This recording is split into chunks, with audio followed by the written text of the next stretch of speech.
เพิ่นก็อายกล้องแล้วพี่น้องนี่บ่จอยเห็นหลายปีแล้วเห็นแล้วมีโอกาสผ่านเข้ามาก็พยายามนำเสนอให้สวยเลยไปน้ามานั่งมองนี่มองงามๆนี่มั้ยไว้ยากเนาะขอถ่ายกันเนาะขอถ่ายคนงามนี่เนาะไปนั่งอีกไปเบิ่งกันสบายดีท่านผู้ชมสายสาวผู้ถ่ายทางนี้สบายดีก็ไม่เห็น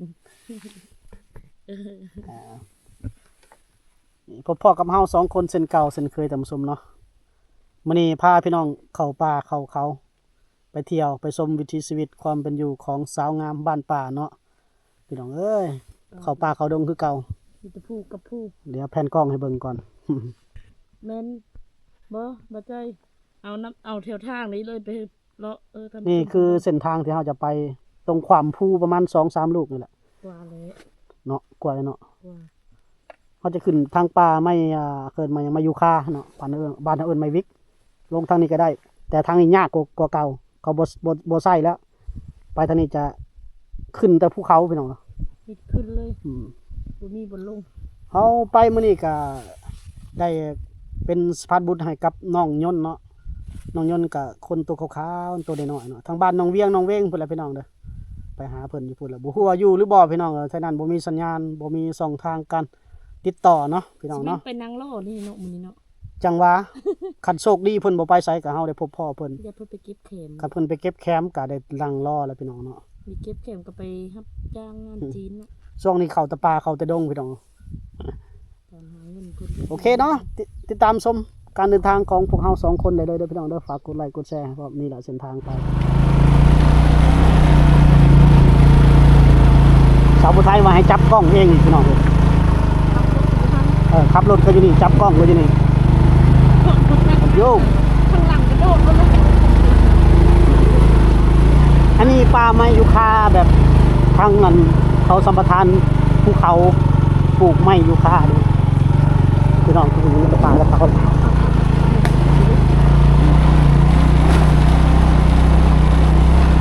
เดี๋ยวขึ้นไปฮอดจุดสูงๆแล้วบ่จอยสิจอดรถถ่ายพี่น้องเบิ่ง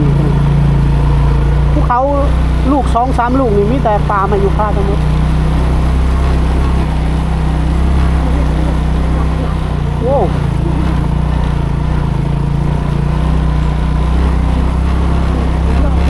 เอาจับเบิ่งก็ได้จับแน่ก่อนจับเบิ่งในเบิ่งเคยซ้ำ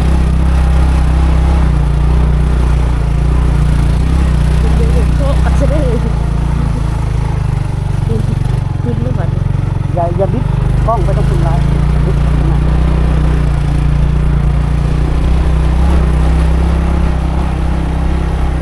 บ่ค่อยมีรถเที่ยวดอกพี่น้องแล้วก็เบิ่งในจอมันน่ะนะมันบ่ได้มันงามมือกล้องก็ได้บอกได้สอนตลอดเลยพี่น้องมือกล้องจำเป็นจะเป็นแต่3 ปีแล้วพี่น้องถือกล้องใน3 ปีแล้วยังบ่ได้หน้าบ่ได้หลังบ่จักเอามุมกล้องเป็นแต่ถือบ่ได้จักมุมกล้องเนาะนี่แล้วเขายังเป็นถือเลยไปที่ไหนพี่น้องเอาอ้อมพี่เลยอ้อมมีเราไปผู้ลูกนั่นพุ่นละอ้อมผู้ไปเลยเป็นผู้สาวไทยเขาจะอยู่โน่นผู้พุ่นละไปตรงนั้นน่ะจะอ้อมไปมีบ่ทองคนบ่เที่ยวก็ยังไปเนาะเฮาก็เนาะโหดหลายเฮาก็ยังไปมื้อนั้นมาลงทางแฮงจนยานเลยมื้อจนย้ายมื้อนั้นลงทางนี่ชั่วโมงกว่าลงทางอยู่ในเส้นทางนี่แหละเส้นทางมาอยู่คายเขาตัดไปตัดมาเนี่ยพี่น้องลงที่นี่เราไทยแพนให้เบิ่งดูบัดนี้ลงมันไปนู่นผู้เบื้องนั้นล่ะบัดนี้ให้น้ำขึ้นมาใส่มันจะไปเบื้องนั้นแหละมันอ้อมไปเนาะอันนี้เพิ่นแปลงทางไม้เลยนี่แปลงอย่ามาเอาไม้นี่เนาะเขาแปลงซ่อมทางใหม่เพราะว่าเขาจะเอาไม้ยูคาเนี่ย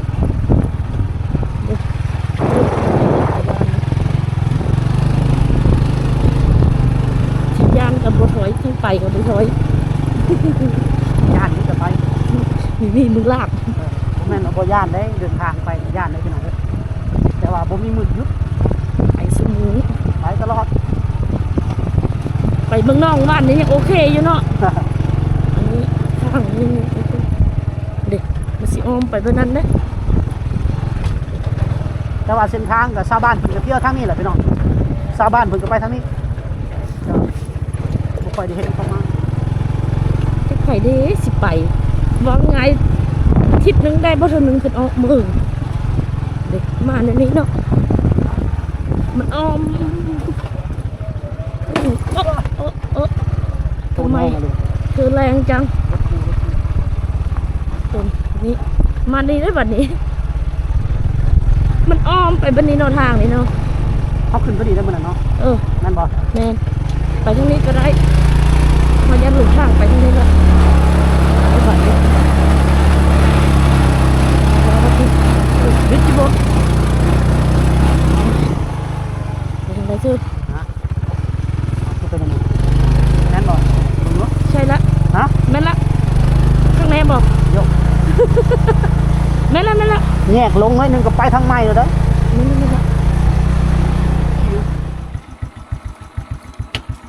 รถกินรถจนคิวพี่น้องนี่ขับรถขึ้นมาประมาณช่วงหนึ่งแล้วพี่น้อง มากอันนี้ มายัง งามเลย ก็รถจนคิวเนาะ ยังน้อยจะมักลิ้นเท่านี้มันก็ นี่พี่น้องชาวไทยมาพี่เด้อ เก็บมะกอกมา ป้าตัวมะกอกอยู่ตะลุ่มพี่น้อง ยังได้เด้อเนาะมะกอกนะ นี่ชาวไทยมาเยอะดีจังได้จังหูจักว่าฟิลมันแบบใดพี่ยำข้าวห่มนะ เดี๋ยวว่าป้อ นี่อยู่เทิงภูเขานี่พี่น้องยังมีอีกภูเขาเขาขึ้นเส้นนั้นจะมีภูเขาทั้งหมดนี้ มันมีเส้นเทิงกับพี่ได้อันนี้เขามาลงมาเส้นลุม เส้นทางกับชาวบ้านขึ้นมาทั้งพี่เลยพี่น้องแต่ว่าบ่เห็นรถแล่นกายจักคันมาเมื่อนี้ เข้าไปอีกโบดพูดแล้วก็ไม่อีกมันค่อยเห็นหมู่บ้าน ถ่ายรูปเลยซะมาแล้วก็ ดูอย่า เป็นบอลินเฮาเสยทางโคตรเปรี่ยวยังเป็นบอลินอยู่ ตัวยากที่ล่า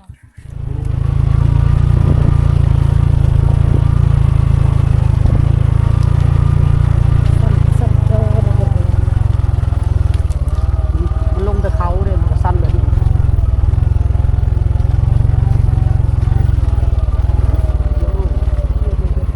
แม่เด้อ ให้เนี่ยได้เบรกหนา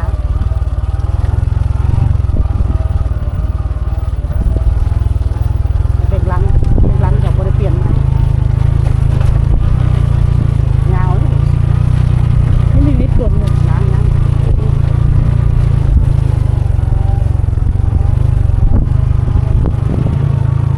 ขาขึ้นนี่ก็ทางขึ้นนี่บ่เป็นง่าย มันยังไม่ได้เมื่อจะเจอได้ทางนี้เนาะเขาเจอเมื่อ ครั้งแรกครั้งหนึงได้ทำยังไงเลยเขากลับมาทางที่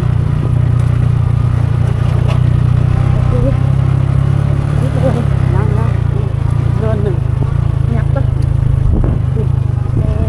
เอาครึ่งนี่เจ็บมาได้แขนไปหน่อยขาปวดแขนมั้ง กูอยู่ข้างหลังนี่ก็แพ้และจองเลยนะเจ็บมุดมันยาวเนาะถูกไปเลยเนาะ รถไถเขาควักเลย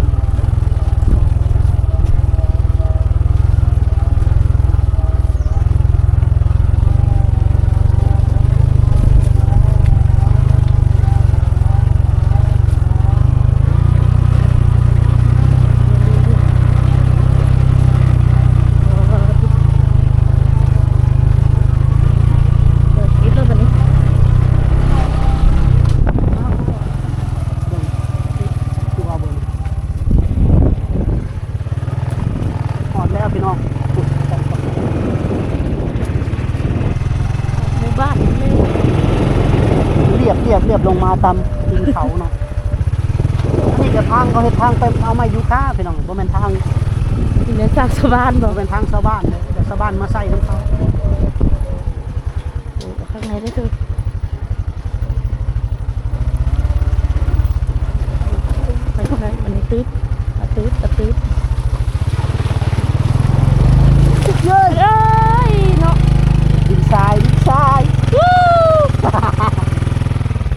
รือล่มบัดจอด ขี่นี่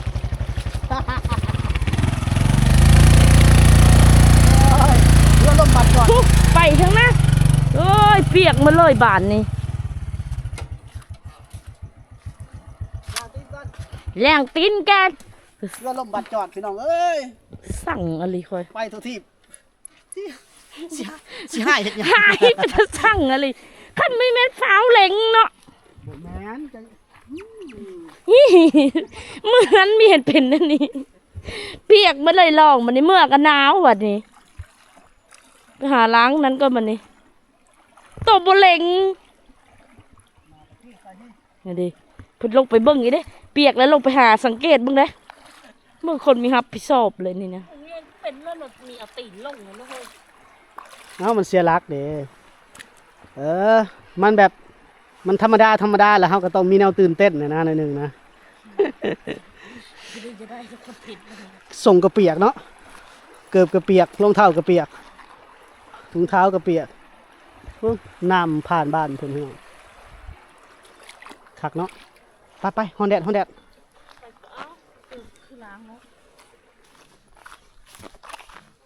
อนน้องวอนพี่น้อง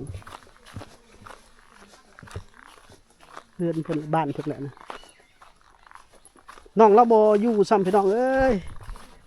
บ่พบน้องเพิ่นซ้ำนี่นะน้องเราไปรับจ้างสิให้แม่เพิ่นไปหาคนไปนำเอาไปตามเอามาไปรับจ้างแบบใส่ซ่อมไม้ยูคานี่แหละตัวผู้พุ่นละซ่อมไม้ยูคาแบบใส่ปุ๋ยใส่หยังอะนะพี่น้องของอันภูเขาหับเมาพวกนั้นแหละพี่น้องเขาหับเมาประมาณจักเฮกตาร์นี่นะแล้วก็แล้วก็ประมาณ2 มื้อหรือ3 มื้อเขาจะลงมาน้องเวียงก็บ่อยู่น้องเวียง2พี่น้องอยู่เพื่อนเพิ่นอยู่ทางพุ่นพี่น้องก็บ่อยู่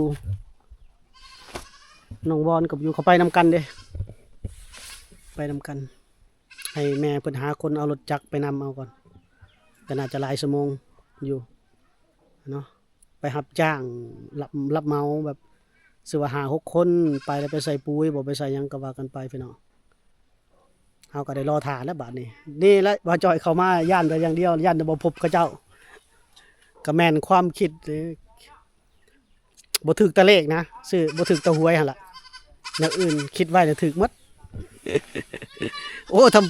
ำเพิ่นบ่มานี่เสียเที่ยวแล้วได้ไปได้มื้อหน้าได้มาใหม่แล้วเอารอท่าเพิ่นก่อนพี่น้อง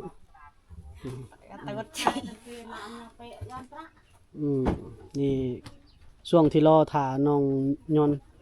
นต์มาก็มาลิ้นน้ำน้องยังก็อายลืมแล้วซื่อน้องยังก็ล่ะน้องยังก็วันเนาะน้องวันเอาแล้วบิดขางใส่เลยน้องอายกล้องเพิ่นว่ายันผู้บ่าวเห็นบ่หรือยันไผเห็น คนน่ะงามจบเจือพี่น้องเอ้อมื้อนี้แฮงเราแต่งตัวดูดีเลยมื้อนี้ปีหน้าพี่นั่นล่ะบ่ได้ไปหาอันนั้นแคมป์ขายบ่มื้อนี้บ่ไปบ่ตะบืนเปาะบ่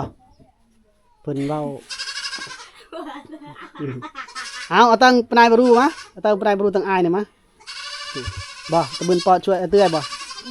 ตะบืนอัดดงเนาะ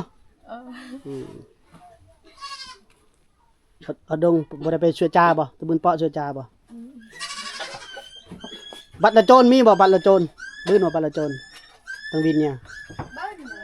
ไปช่วยเนาะไปเก็บบัตรละโจรให้อ้ายเนาะ ถ้ากล้าแสดงออกน้อยหนึงนี่โอ้ยแห่งปั่นแห่งดังพี่น้อง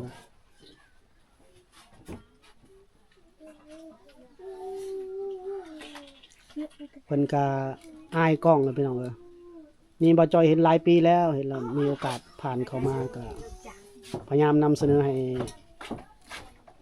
ผู้ชมนะครับเบิ่งน้องเพิ่นบ่ได้เรียนหนังสือเด้เนาะล่ะเนาะบ่ได้เรียนเนาะเว้าภาษาลาวถึงก็ได้เว้านำมาภาษาบาลูก็ได้แต่บึนเรียนครับอยู่ในป่าในเขาบ่มีโรงเรียนเพิ่นเว้าภาษากลางบ่ได้ภาษาลาวภาษากลางเฮาแต่ภาษาชนเผ่าเว้าได้แต่น้องเราค่อนข้างจะเขินอายพี่น้อง พยายามนำเสนอเขาก็พยายามอยากให้ FC รู้จักเพิ่นอยู่นี่คือละมือยังก่อนน้องยังก่อนเหมาะยังก่อนแนะนำในเหมาะยังเหมาะยังก่อนเหมาะวันเนาะก็ได้โดยก็ได้ล่ะอยู่ป่าอยู่เขามื้อนี้มาแต่งตัวงามได้มื้อนี้ได้แต่งตัวดูดีได้เพิ่นสวยละถือว่าสวยในฉบับสาวลาวในชนบทเลยพี่น้องก็บ่มีโรงหำโรงเรียนพี่น้องบ่มีบ่ได้รับการศึกษาการเว้าลงเว้าลาวก็เว้าภาษากลางก็บ่ได้เว้าได้แต่ภาษาบลูเนาะต้องบลูเตะหำ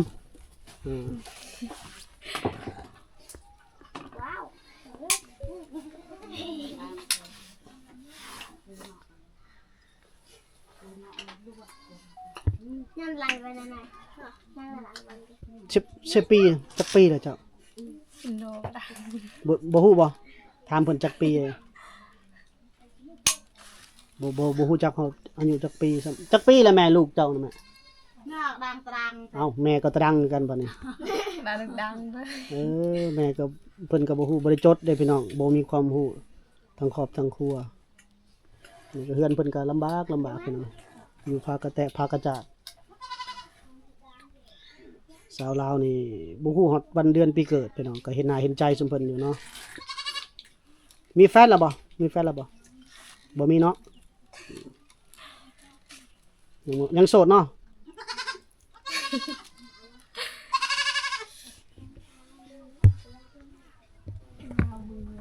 พอดีน้องไม้พอดีไอ้ดึงเลยอย่าหลอกมาสั่นขึ้นมอดเฮือนเพิ่นเลยได้บัดนี้พี่น้องเอ้ยบ่ได้ไปหาอันแคมมาขายบ่มื้อนี้บ่เป็นได้ขี้ข้านเนาะเว้าง่ายๆตรงๆมันเนี่ยสบายนี่บรรยากาศโอ้ยมีแต่คนบ่นุ่งเครื่องพี่น้องอยากแพนกล้องให้เบิ่งเด้เนาะพุ่นละบ่จอยลงมาแต่พุ่นละพี่น้องไอ้ป่าไม้วิกติพุ่นโอ้ยงามแต่มื้อนี้เนาะสวยเลยไปหามานั่งมองนี่มองงามๆนี่มั้ยไว้ยากเนาะขอถ่ายกันเนาะขอถ่ายคนงามนี่เนาะไปนั่งอีกไปเบิ่งเงินมอแบตเตอรี่เพิ่นสากไว้โซลาร์เซลล์เฮือนเพิ่นพี่น้องโซลาร์เซลล์นี่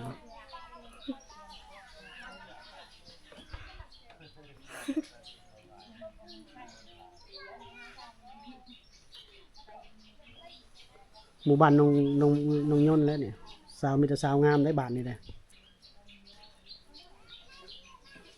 แต่ว่าเขาบ่กล้าแสดงออกเท่านั้นล่ะพี่น้องปีหน้ามาพี่แน่ปีหน้ามาพี่แน่ให้เบิ่งโอ้ยสวยไปมานั่งอีกไปนึงไปมาโอ้ยากซาลายดึงแขนไปได้นี่ได้มา